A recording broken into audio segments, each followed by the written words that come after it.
quiet out there. Like everybody, you can feel the tension about to happen here because these are some very important matches here. And we're going to say goodbye to our analysts for now. Thank you, WGM Nemo and Grandmaster Benjamin Vachier. We're going to bring in our casters to get ready for the match. Anish Giri is locked in, ready to go, thinking about what he wants to play.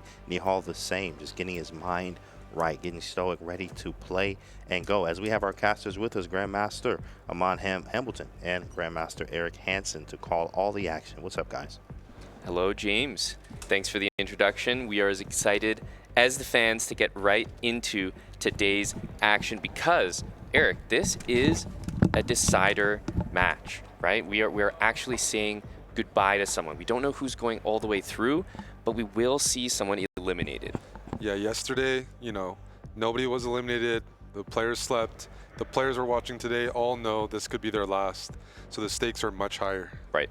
Exactly, and we're getting into Nihal Sarin, Team SAUL Esports, and of course Anish Giri, Team Secret. Eric, early on, G3, C4, not even going after the center here.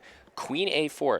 I have seen a move like this before. Initial idea, pawn takes in the middle on D5. You can't take back with the pawn, so kind of an unorthodox way to just make a difficult decision early for Anish. Yeah, this has become pretty trendy. Yeah, as you mentioned, the goal is to prevent black from being able to take back with the pawn, which is why knight d7 is often a response here. Unpinning and not putting your knight on the worst square. It has a future. If you play bishop d7, sure, you prepare to take, but not so, yeah, knight d7 is being played. The bishop on d7, it doesn't do much. The knight on d7, we see it transfers to b6, and now black is in time to recapture with the pawn, if he so chooses, or with the queen. It's just a sideline. Again, in rapid chess, you can have a wider repertoire. You can play lines that allow you quality with best play. It's up to your opponent to remember everything. And not surprised Anish, he plays so many different openings. He's looking for, well, just maybe a weak point in Nihal's openings. The players did know ahead of time, they were playing. They had the knight to maybe check out openings. That's a good point. Chess players, knowing the opponent in advance gives you time to do a little bit of preparation. When you see a knight on b6, Eric, usually that's a clear indication to start pushing the pawn up a4, a5. But what's curious to me is that Nihal seems to be breaking almost every general chess principle here. We've got the queen developed.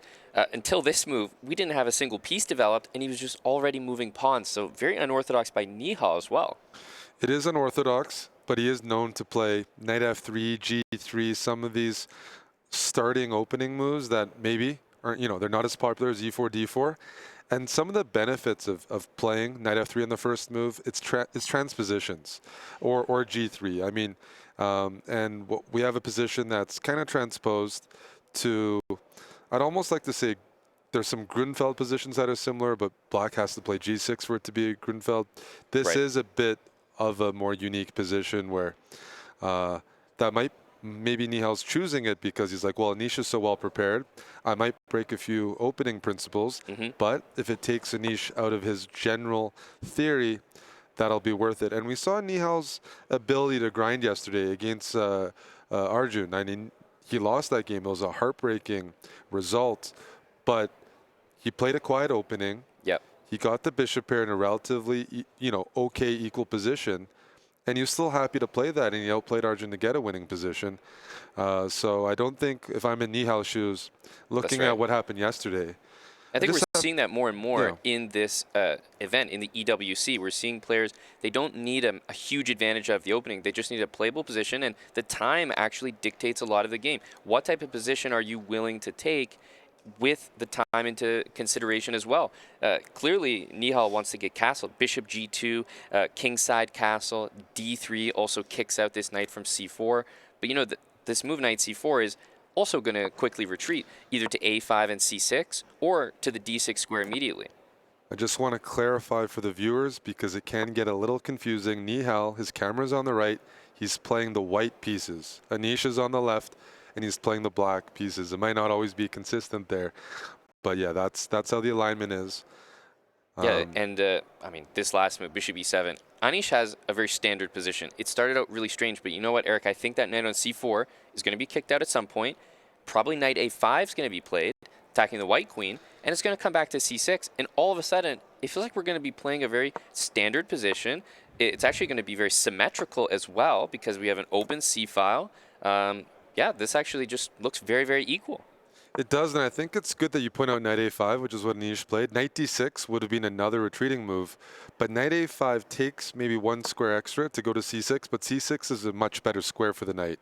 It's not in the way of the bishop, not in the way of the pieces. So knights, sometimes you're not looking one move ahead, it's more about that second move. Where's the best place for it? Anish, everything he's doing is fine, as you mentioned. It feels very equal. But if I'm in Nihal's shoes and I see my result yesterday, I got knocked down, I lost Arjun, but he was winning that second game. So in terms of game planning, I think he has to, continue playing the way he's been playing and obviously convert that winning position. But Exactly. I don't think it was like a disaster yesterday that he just got blown off the board. I think he can continue playing in his style and just tweaking that conversion. Exactly, and we see here, we're looking at a situation where, once again, it's kind of an equal position. Time is equal as well, but again, you don't need to be concerned. In this format, you just want a position that's playable, which means you know the plans, you know where the pieces go. This move, queen b1, it tells me that he's at least reasonably familiar with this position. He played it quickly. The idea, b2 to b4, he wants to push that pawn up, gain some space, supported by the bishop and the queen. He also wants to bring that rook on f1 over to the open file on c1. So a5, a standard reaction. It gives up a square, Eric, on b5, but it does prevent b4. I think it's important to prevent b4 because if you allow white to play b4, b5, kick away that knight, then that knight on f3 is looking for a good square. It would love to jump to e5 if possible, but that requires removing the knight on c6. Anish is making sure that's not easily achievable. And yeah, we have a fairly equal position here, and it's, I think, clock management. I think a few of the moves, the next few moves for Nihal are going to be very telling because he's played a lot of the easy natural moves. And now if he wants to push a piece away, gain some space, it's going to be much harder. There's no easy pawn breaks. No, and you see this move. I think the idea that he wants is maybe knight e5, but also the rook on a1. What used to be maybe a well-placed rook on a1 with b4 coming and a queenside expansion, now the rook on a1 is not looking that great. I'm even considering an idea like, moving the queen in order to get the rooks out, but the knight for black is jumping into the b4 square. So I was thinking, we could move the rook up, maybe rook c3, try to move the queen over to d1, double the rooks on the c-file. He's doing it a different way with queen a2. It does allow knight b4 with tempo, but you can see he needs to untangle himself on the queen side. Yeah, connecting the rooks definitely needs to be done, and he's willing to allow knight b4 because the queen can place itself on b3. It doesn't get hit anymore. And sure, it's a nice outpost on b4, but if that knight vacates the c6 square, then that knight on f3 of Nihal's maybe can jump towards the center. So Anish isn't falling for the bait so easily. I mean, knight b4, might as well wait for a better opportunity. What's a better opportunity? Well, if white ever goes, rook c2, then knight b4 is a fork. Yep. If white goes rook c3 looking to double, then there might also be some moves to harass it. And I was thinking about after this last move, he is maybe intending a move like e5 here. There is some ideas like e5, white captures the pawn on e5, and then there's this bishop takes f2 move at the end with knight to g4 and potential fork. So it doesn't necessarily win material, but even that being present in the position, that could cause Nihal to say, okay, I'm going to play d4. Make sure we cover all of those moves. But d4 air comes with its own weaknesses. Suddenly the e4 square is a square for the black's knight can just jump into. Yeah, he's baiting d4. I think this is a good read by Anish because he wants white to play d4, not just because it weakens e4, but also the structure becomes a bit more clarified and becomes a bit more symmetrical. There it When is. you play pawn at d4, you lose the ability to ever try to play pawn to e4, which with the pawn on d3, white usually wants to keep that as an option because you need to push the pawn to e4 to free up the bishop on g2. Now the bishop on g2 won't have that free diagonal, and this position is definitely very, very equal, and Anish has to be comfortable because there's not even like pressure here from Nihal. No, he can be very happy. I mean, black can play a move like queen d7. There's also an idea of bringing the knight back from e4 in the center to d6. And on d6, you could try to trade for white's knight on b5. But I like just queen d7. Queen e7, I suppose, is also fine to connect the rooks. See a much more aggressive idea here with g5. But, I mean, Eric, I think this tells me that Anish Giri feels that he has something to play for, that the opening has gone well, and it's not just equal. He actually prefers his position. For sure. When you play g5, it's almost always in conjunction with f5, grabbing all that space. And to grab all that space, he feels like white's pieces aren't well placed to maybe target the king side, weaken Anish's king side. And it's a tell that Anish feels like Nihal's not pressed his opening. He hasn't placed his pieces on their best squares. And it's my turn.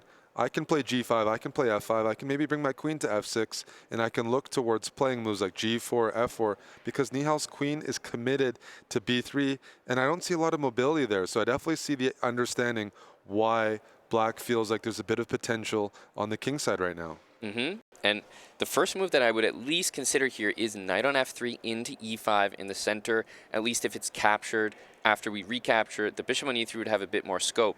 If we don't play that move, you know, I start to think about the move f4. How scared am I of pawn to f4 for black? The move f5 supports e4. It anchors the knight in there, but it also has the additional idea of continuing to push forward. And as soon as black plays something like queen f6, you're not going to have knight e5 available after that. So it feels like the move knight e5 is kind of now or never. Yeah, knight e5 is now or never because queen f6 is too easy for Anish to play, and Anish now almost has a minute and a half on the clock. So if Nihal continues to slow down, you know what I've noticed? He is prone to time trouble, serious time trouble. He got away with it in the last chance qualifier. He won a few games, showing incredible speed and conversion. But against Anish, I don't think you want to risk that. And he has been punished as well in some games for his time management. So it's up to Nihal right now to play very forcefully, very quickly. Otherwise, he's really going to fall behind. Well, he's just played knight d2. So clearly a different idea. The move f4 right now would be on my mind, right? That's the move that we were concerned about last time. Now f4 actually traps the bishop, but of course there are other moves that can be thrown in first, like knight takes e4 or bishop takes e4. Also, if the knight captures on e4 right now, Eric, you're maybe taking back with the f-pawn. You're perfectly happy with that. So we could just see a build-up move by Anish, or if he's feeling more forceful, he could actually go for a move like f4. It's very dicey. f4 is critical. I think Nihal's planning knight takes e4, f takes e3, Anish taking white's dark squared bishop, and Nihal's simply going to recapture with his f-pawn. And what you should focus on is when the f4 pawn, f5 pawn pushes ahead and white ever captures on e4, that e6 pawn is looking very vulnerable, because if black ever goes d5 takes e4, the queen on b3 can actually join the game. Nihal's looking for a way to involve his queen on b3 in the game, because otherwise it's going to be stuck there for a long time, and you don't want that happening when Anish is pushing on the king side. Yeah, that's a good point. Even at the cost of a piece, if the white queen jumps into e6, everything could change. And I think realizing that, Anish takes a safer approach here. He realizes he's got a little bit of a time edge. Let me bring that knight back. I've still got f4 in my pocket. Once I exchange some pieces like this strong knight on b5, we can reroute things. Bring the knight on c6 back into the game. Maybe knight e7 to g6. The queen can come to f6. And still, you've got that f4 move for later. What I like about knight d6 is you're offering to trade a knight, but it's white's knight on b5, not white's knight on d2. The knight on d2 is not a great piece. So Nihal played knight d2, looking to trade. Anish says no, and now you have to move the knight back and lose a little bit of time. Yes, you got an exchange, but now you have to spend the time moving the knight back into the game. There we go. The knight comes back to f3. And it's no disaster here for Nihal. Piece trades are good. So even just that one exchange of knights does help out the position here. The rook on a1 wants to move to c1. There will be some pressure on the knight on c6. So, you know, it's definitely not over. And every time f4 happens, Eric, you also have to watch out for the g6 square. The white queen sliding over into the center, queen d3. If that f4 move is played, you're jumping into g6. That's a disaster. So you have to remember, these pawn moves are scary, but they also are exposing your own king in the process. So Giri has to be careful, especially as time gets low, that he is able to keep everything under control. And control's a big factor here. Anish has pushed his pawns ambitiously on the king side. That requires more maintenance. Knight b4 is practical because that b6 pawn was loose in so many lines. By placing the knight on b4, the queen doesn't need to stay defending b6, and it can find a better square like f6 that we've discussed where it's really in the game.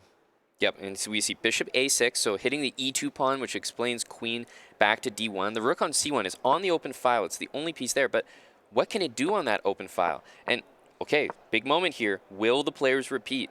Anish is indicating that he is okay with a repetition here. I mean, with 3 minutes, 2.5, Eric, we could see this game end right here in repetition, but Nihal is in control of that decision, and he does not repeat. Yeah, he thinks this is a 2-game match. I can't afford to repeat and just give Anish a white game to try to eliminate me. Now, you're not happy to put your rook on a1, but it's the game. You can't afford to repeat. One idea for white, we've discussed it before, you want to get your knight on e5. Does that mean white should now place their bishop on c3? Instead, Nihal says, no, I'm going to get rid of that knight on b4. And now the rook can, for example, slide over to c1. There's no repetition ideas. And the pieces are getting traded, as you mentioned. Makes it harder for black to actually conduct a successful attack with limited material on the board. And the bishop pair for black. We know how dangerous that can be. We talk about it a lot. But admittedly, this is a more closed position. And I think the knight has a fantastic square on e5. Even if it's kicked out, it can drop back to d3. So I wouldn't be surprised to see white kind of just bring the position together, shore it up. b3, e3. The bishop on g2 can drop back to f1. The knight can try to jump into e5. The attack is not really there anymore. We're more in an endgame now, and I think this favors Nihal. I think, yeah, we like what Nihal's been doing. He solved a lot of his issues, and we know he doesn't mind simple endgames. He's played a few of them. This is fairly risk-free. He's caught up on the clock. The moves you mentioned, b3, e3. Knight e5, but he's gone for g4. Wow, he's trying to weaken that king side. I didn't mention that one. I did not mention that one, Eric. g4 is hyper-aggressive. It's considered one of the breaks against the stonewall structure. Usually you need to prepare it with h3. Why not this time? Because queen g6 is a possibility. And the other idea, you want to break the stonewall structure, pawns on e5 and d5. Eventually you take on f5. What happens? The d5 pawn becomes critically weak. So yes, playing against two bishops, opening up the position might seem counterintuitive, but he's found himself a long-term target. And now it's d5. happening. And we talked about the weakness of that g6 square. Now queen c6, big decision to be made. If you capture on e5, look at what's left. The f6 square is weak. The d5 pawn is weak. You have to find a very critical move here. Queen c7 offers a trade, but it just drops the d5 pawn. So, Eric, this is a really, really tough moment here for Anish, and you can see it's reflected in the time. He needs to find a move. I'm struggling to find a move because, yeah, the d5 looks like it's hanging in every line. Yep. Do we have time to play bishop e6? I mean, bishop takes d5 there. There's some things to calculate. I can't tell entirely, but it's looking good for white. I think Nihal is either much better, or he can always bail out to something that's relatively equal, but he's still pushing ahead. Okay, we've done this. Queen c1, remember the bishop can drop back to the f1 square. This looks, yeah, perfectly comfortable. And if you're repeating here as Giri, you've dropped a pawn and you haven't claimed anything back for it. So this is looking very good for Nihal. He's preparing to move the bishop to c4. What is Anish going to do? You cannot allow bishop c4 and all those attacking ideas, bishop and queen, planning to play queen g8 check. How do you stop bishop c4? He goes bishop b7, queen e6 you have to take because queen g6 was going to win the game on the spot. This is a huge position now. Yes, you trade queens, but Eric, you have an extra pawn and it is on a dark square on e5. I think it's critical if Anish considers a trade that he needs to get the move in pawn f5 to f4. If you ever allow white to shore up things, play f4 yourself, defend that passed pawn, then it's really a full pawn up in a favorable endgame. So he has the move bishop to b5 here. It offers a trade. I think you're exactly right. If b3 is played, f4 by black he finds bishop b5. This is an absolutely huge move, and it's getting a deserved exclamation mark. That pawn endgame is lost for black. Anish cannot afford to trade, but look for this f2 to f4 move. Critical. And things are looking really bad all of a sudden. Nihal's found weaknesses. He's picked up a pawn. Look at his body language. Looking to convert. Anish is down to 30 seconds here. 30 He's staring seconds. in the face. Lost positions. f4 immediately. You defend that pawn. It's all on dark squares. That's a light squared bishop for Anish. This is, again, a position that Nihal should be winning, if not on the board, on the clock, Eric. But, you know, this is similar. He was a pawn up against Arjun yesterday. Can he convert this time? Yep. No, this is a big moment for him. It's going to show that he's learned the importance of his mistake last time. Can he convert? But Anish is starting to play quickly. He did this against Hans Niemann and pulled off an improbable victory. Yep, we saw that in the last chance qualifier. B3 has been played. I think he wants to maybe slowly bring that king over, king D2, king C3. But remember, if you go too far that way, Eric, G4, H5, H4 will happen. And again, Anish is repeating, just moving his bishop back and forth. That's all he can do. He can't afford to trade, and he can't afford to think. And in some ways, it's easier to play those repeating moves because his position is worse. Nihal is slowing down. He's losing his time advantage. Oh, Shouldn't he learn goodness. from yesterday? Okay. I like this decision. He needs to somehow play the move E4, bishop D5 and E4. I think it's time. The more trades, the closer to at least securing a draw if you need to bail out as Nihal. But Nihal's maintaining that time advantage. He's up 10 seconds. Where's the breakthrough? He's doing a good job. I would consider bishop C4 and bishop back to D3. That would hit the bishop and the F5 pawn. Instead, I think he's using his E-pawn to distract the king and win the queen side. There could be some risk there. Can he afford to push? I think he can. He can afford to push. The time is evening up, though. Anyone can win this game. If he pushes, there's king B7? No, there's not. There's no time because you queen. Bishop B5. That is an absolutely huge move. But you know what? There's still time here. The thing is, Nihal now, it is simple. You just have to watch out for F4. And Anish doesn't even try. And Nihal wins game 1. Well, we saw improvements over his performance yesterday. He was up a pawn. Again, Nihal is so good at finding these little edges, even from an opening position that we didn't like. And as soon as he sees that initiative, he picked up a pawn in no time. But unlike yesterday, he converts it. That was amazing. And that's a great, parallel that you've drawn to that match we watched. And we were concerned because how would Nihal not convert that position? This time, he makes no mistake. He capitalizes. And you can see Giri is just a little frustrated there because he never really set himself up to succeed. That endgame was always in Nihal's favor. Yeah, it almost felt like a turning point. Anish offered a repetition. Yep. Nihal declines, and after that moment, he started taking over the game. I wonder, there's a bit of a psychology involved.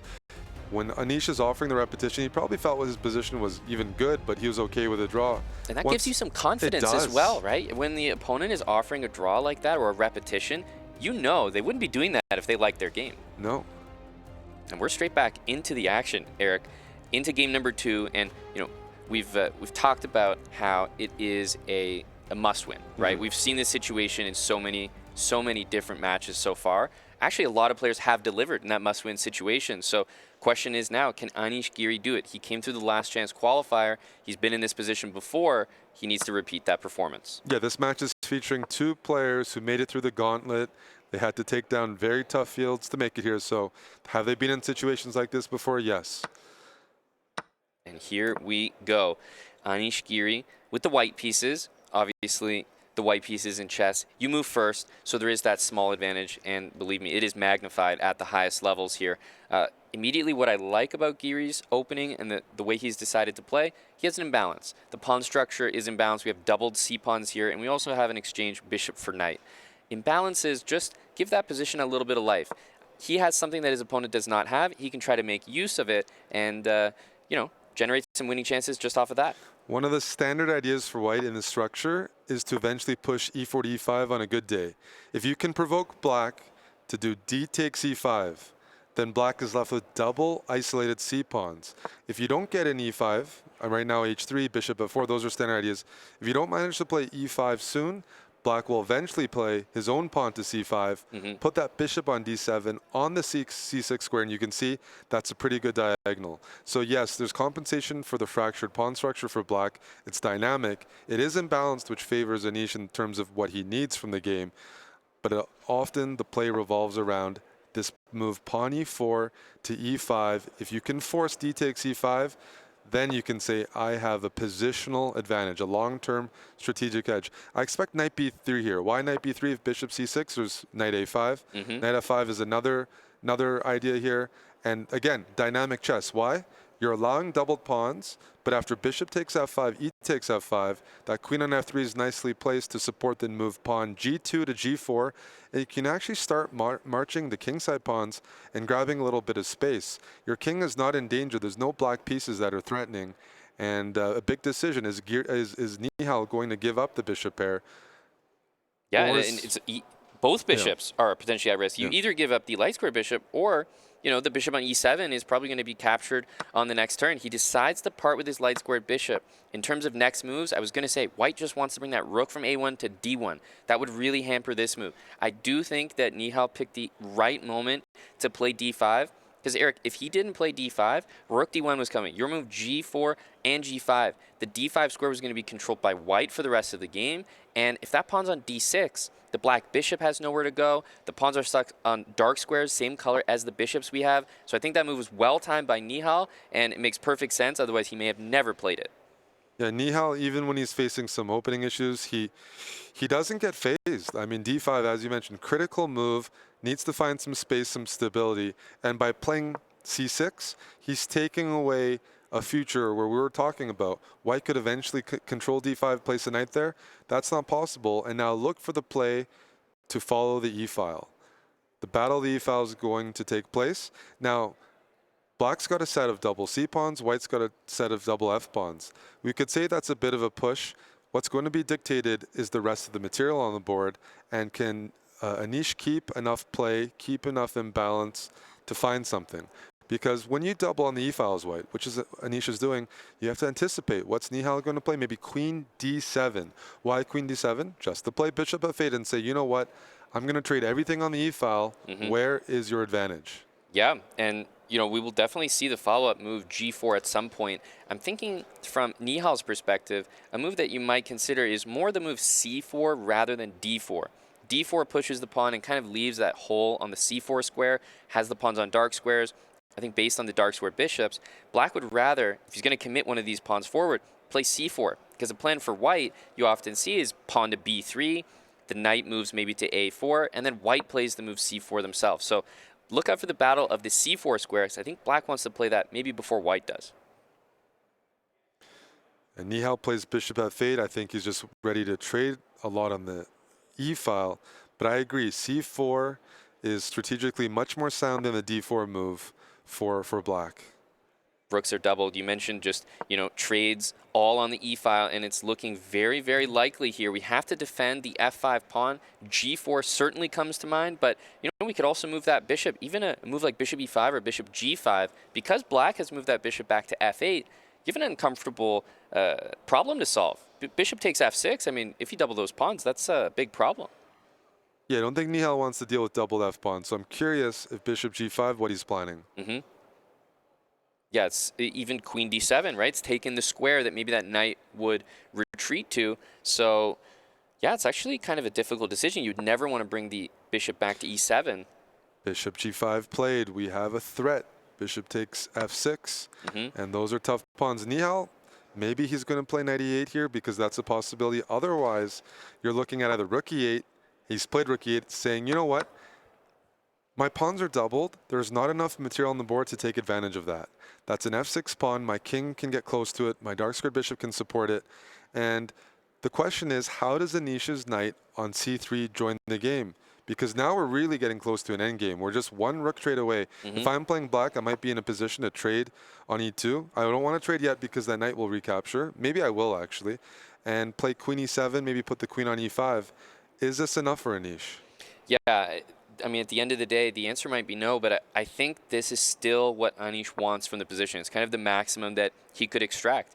I wouldn't be surprised to, you know, see a move like g3, king g2, like these slower moves, even g4 to connect the pawns, but somehow the move g3 makes more sense because I don't like leaving that diagonal open. The bishop d6 move indicates maybe bishop c7 and queen d6 in the future will be played. So I don't really want to open my king side like that. We've talked about the idea knight a4 and pawn to c4. I think it's important to understand that black doesn't want to play a move like d4. It'd be a terrible move in this position. It's the light square pawns in black's position, c6, d5, that are restricting white's knight. On the other hand, Anish Giri, he wants to be putting pawns on light squares like maybe the move c4. Around your king, different story. Yeah, you can take comfort as white knowing with that dark squared bishop on d6, black will never have enough resources to, for example, overpower the f5 pawn. And outside of the f5 pawn, white doesn't really have any weaknesses, and so he can just maneuver around with the knight for a very long time. The position might be relatively equal, but it's all about extending the game, extending the opportunities, taking the time off the clock, And we know knights and a queen, when you're in a time scramble, that's a very, very dangerous combination. We know that Anish, he understands his time format very well. He's actually very speedy, and he has a firm grasp on practical chess play. So I think even queen and knight versus queen and bishop, which we have on the board, he's okay with. Yeah, and again, we see knight e2, so finally the knight has relocated. It was terrible on c3. I was considering knight a4, considering even knight d1 to e3. He's gone with knight to e2. The move c4, certainly I would maybe even play right now, but it looks like he's moving the knight out of the way to move the c-pawn, but also to reposition the knight. The move knight f4, not quite possible here because of the f5 pawn, but clearly if this knight makes it to a good square, Eric, the entire endgame will just favor Anish. An example of a good square is if black plays d4, going for a protected passed pawn, c6 is loose, but not only that, white's knight can maybe reposition itself on d3. Go to c1, go to d3. So this is a very risky move, but I understand it imbalances the play. You're provoking black to grab, either go for a protected passed pawn or leave it there. But if you leave the pawn, I mean, I don't think black's considering taking on c4. That just gives double isolated pawns for black, long-term weakness. But if black just leaves it there, he's anticipating in the future, white will take and play knight f4. It's all about the timing. All about the timing. Maybe black just ignores it. If I'm playing black, maybe I just ignore it and I say, you know what, I want you to help me out. But for example, if black plays king g7, I take on d5, you do c takes d5, maybe I have knight c3. And that will force that pawn to push. And as soon as that pawn pushes, that knight on c3 will have excellent squares on either e4 or d5. No matter what, it looks like Anish is going to find an improving square for that knight on e2.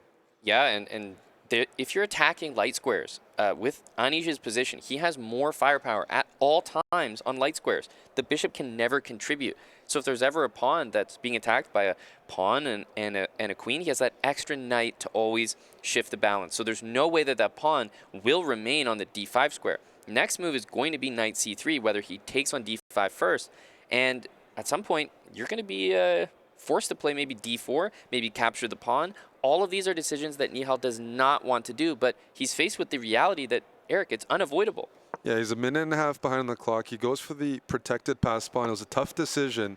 I think we're really in the critical stage of the game because you can find yourself with a really, really passive position as black. Look at that bishop on d6. Now that black's committed to this structure, that bishop on d6, it's only aimed at the g3 pawn, which is pretty much never a threat. It's blocked by its own pawn on c5. I'd love to move that bishop on d6, get it to a better diagonal. That might mean bishop to c7 to a5.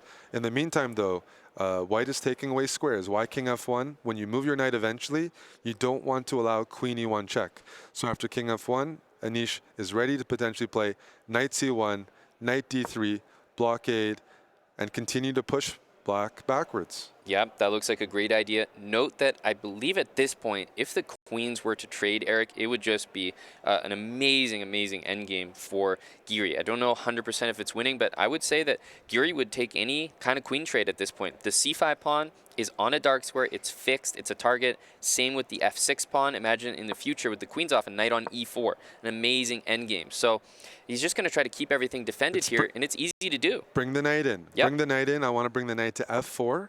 I'm going to bring the knight to f4. I don't know now. That would be going all in, but I'm very tempted to play knight f4, knight h5, set up. He's throwing in the check first. Yeah, he's forcing the king away. Very he nice. always wanted to guard that a2 pawn. And look, queen c3 doesn't matter. Every single thing in white's position is defended. He's provoking black's king to go further away from the center, and that bishop on f8 will be loose in positions with queen e8 coming. And after queen e8, you go king g7, there's knight f4. So right now, Nihal's attacking the a2 pawn, Anish defends, but in a couple of moves, white's threats will be stronger than black's. Just a couple moves away. Knight on d3.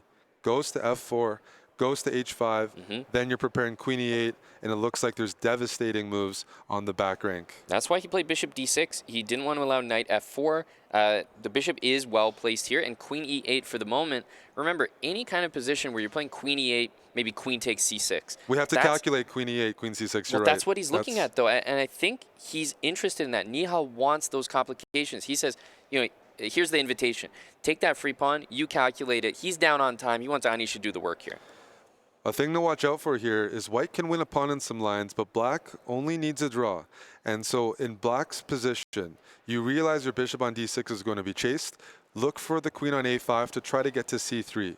Once you get to c3, start harassing that knight on d3 and get towards white's king, because at the end of the day, what do you do with the queen? Try to look for perpetuals. So Nihal, with that queen on c3, hopes to get a position. He doesn't mind losing a pawn for it, where he gets a very, very active queen, and he can start long-term harassing the king on g2, using that d-pawn to keep white at bay. Yeah, and there's an idea maybe to play queen to d1 here. The black queen can't really move anywhere, and then slowly bring the king in. King f3, king e2, defend the knight, and then maybe look for a queen trade. If the queens trade off the board, I really like this game for Giri. a5 coming in, he wants to play a4, he wants to break up that pawn structure, and even if you don't break up the pawn structure, you trade away one of your weaknesses. So a5 played quickly by Nihal. He realized he was almost a minute behind on the clock. Good decision. It's up to Anish to figure out, where's that king going on f3? Is it marching up the board to h5? That's right. It could go full aggression. King g4, king h5. The queen is 100% committed to the queen side now after that move a5. It can't retreat to a5 and back to d8. If you're in Anish's shoes, there's a thing you have to accomplish. I don't know how you get there. Have to remove the bishop from d6. That knight on d3, if you want to make progress, needs to advance past that. If you can't get that, your plan of going into an endgame is all I see him on. Either remove that bishop so we can play knight f4 and look to attack, or find a way to trade the queens. But by playing a4, Nihal's making it very hard, because even a move like king e2, you want to play queen d2 and trade things off. There's going to be a loose b3 pawn in a lot of these variations, so he's being very frustrating. Yeah, he's going the other way. If the pawn pushes forward to a3, you have that a2 pawn loose, but it doesn't really matter because black has no way to attack a2 at the moment. So white can sort of keep this formation. He may indeed go king h5. The black queen is totally out of the game. This looks like a crazy king advance, but notice how he's keeping everything on the light squares. It's a crazy king advance, but I don't see how even the king and the queen can push black's king away. I think everything revolves around freeing up that knight on d3. I like what Nihal's doing right now. I think he's actually made progress in the last few moves. He's harassed the queen side, and he's just made life difficult. Anish's king is on h5. It looks nice, but even if you look at lines with queen g4 check and black moves away, I'm not exactly sure. Is it queen g4 and king h6? Is he really saying, I'm going to march the king down the board and checkmate you? If he is the case, that's spectacular, and I'm all for it. Yeah, I mean, king h6, there's always bishop f8 check once the black king moves away. We do see Nihal bring the queen back. The other thing is the time. While Anish maybe hasn't made total progress, and I agree, Nihal's position has improved, the clocks have gotten lower, and because Anish needs a win in this game, this is all in his favor. Yeah, the fact that the knight, queen, bishop, queen, they're all on the board, you take this position with a minute on the clock, I favor white significantly. White has easier pre-moves, better minor piece, better endgames, but he still needs to continue what he's doing, prolonging the game, giving Nihal things to think about. Big question, queen a2 is, because that's a very forcing idea, you allow queen h6. Queen takes f6 maybe, but the queen on a2 can also give a nasty check from behind. Queen e2 check, forking the knight and the king. It's also attacking the f2 pawn. It's attacking the b3 pawn. The good thing for Anish is he anticipated if queen a2, if he doesn't see anything, he can just play queen d1. Everything's still defended, the game goes on. He just needs to make sure the game goes on. Wait for Nihal to commit something and blunder later on. Right now, Nihal's not making any mistakes, but white can play moves like h3 to h4. Just prolong the game, and there we have it. We just have to make those quick moves that don't really change the complexion of the position. Again, you mentioned queen a2. Queen back to d1 will be played pretty quickly. And remember, this king can just retreat from the h5 square. Look how much time he's spending. Nihal has to move. He has to move. He can't fall back another minute because if white wants to prolong the game, he can shuffle the queen. He can also, say, you know what, my king's not doing anything. I'm going to march all the way back. I'm going to go king g4. But Anish doesn't do that. That's very committal. Wow. He just played g4. That changes everything. He's going g5, Eric. He recognizes that his king is safe on h5. The only way to checkmate that king, you somehow need to get your king on g7 and get a queen on h6. That doesn't seem possible at all in these positions. So that's a really, really interesting read by Anish, understanding that his king is safe there. And by pushing these pawns on the king's side, that's going to put Nihal under immense pressure. Well, I know this is not going to happen, Eric, but queen f8, queen g7, and queen g6 actually does lead to a potential checkmate there, sacrificing the queen. So there are ways that things can go wrong, but of course, very unlikely, and that's very hard to orchestrate. That would be really nice. That's easy to miss, Amon. Yeah, that's right. Queen F8, Queen G7, Queen G6. Queen B8 played. I wonder, are you going to play G5? The problem is the B3 is hanging. He goes G5 anyways. This is very committal as well. But remember, he's introducing new threats to the position. All of a sudden, Queen E8, you can't bring that king up because there's pawn to F6. There's threats here, Amon. If you take on B3 in the future, there's Queen E8 check. If Bishop F8, there might be knight E5. Anish is banking on his attack working here. He doesn't mind giving up the B3 pawn. But this is committal, Eric. I thought that he could have shuffled a bit more. Instead, he's turning this game into a bit of a mess. He could have played Queen D1 first. That's right. He's banking on this working, and he's going for it right away. But what is he thinking about? What alternatives are there besides H takes G5?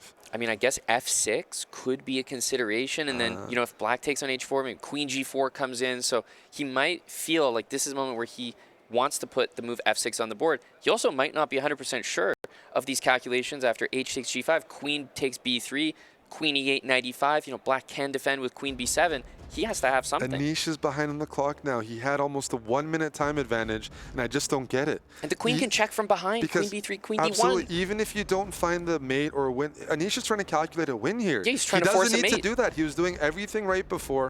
Why is he behind on the clock? This is what I mean. Completely unnecessary. Yep, maybe it didn't have to happen. Queen C8, that's a tricky move. Of H3, there's Queen H3 mate. Nihal sees the clocks. He's evened up, but he's got one goal. Don't fall for checkmate, because now, as time is more equal, we've seen him play endgames, we've seen him play time scrambles. He's pretty good if he's even on the clock. I wonder how the move Queen G4 here is. It's probably not the best move, but it might be the move that you default to just out of a safety perspective. He goes Queen F3. I don't mind this at all. I agree. I don't think you want to trade and lose the pawn if you can keep it. But Anish needs to play these moves faster. They're down to about 30 seconds each. Can Anish Giri use his king and queen and pawns to checkmate Nihal Sarin? It's a must-win game here. It is, and the clock is 30 seconds apiece. He's retreating the king. He wants to solidify things. There's maybe problems F4 here. in the future. There's problems here. Nihal has a setup. His bishop on F8. He's going to put the queen on E6. Where's the breakthrough for Anish? His king is moving backwards. He's down 5 seconds. This isn't going to cut it. Queen E4, maybe centralize the queen, take away all the squares in the position. Remember, the queen cannot activate to H3. So Queen E4, Queen D7, maybe Knight E5, Queen E6. Both players need to transition to bullet mode right now. Yep.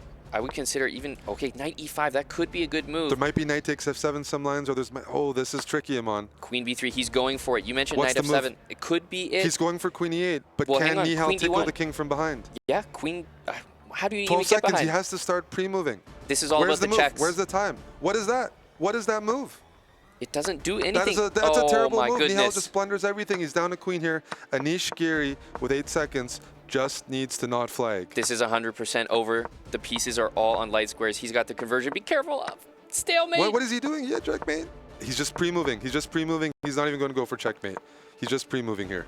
It should be all on light squares, that's and right. That's the way to do it. He actually gives away his queen there. Wait, There's still time. He's got to move. He gets the pre-move. Oh my goodness. That is insane. What did I just see?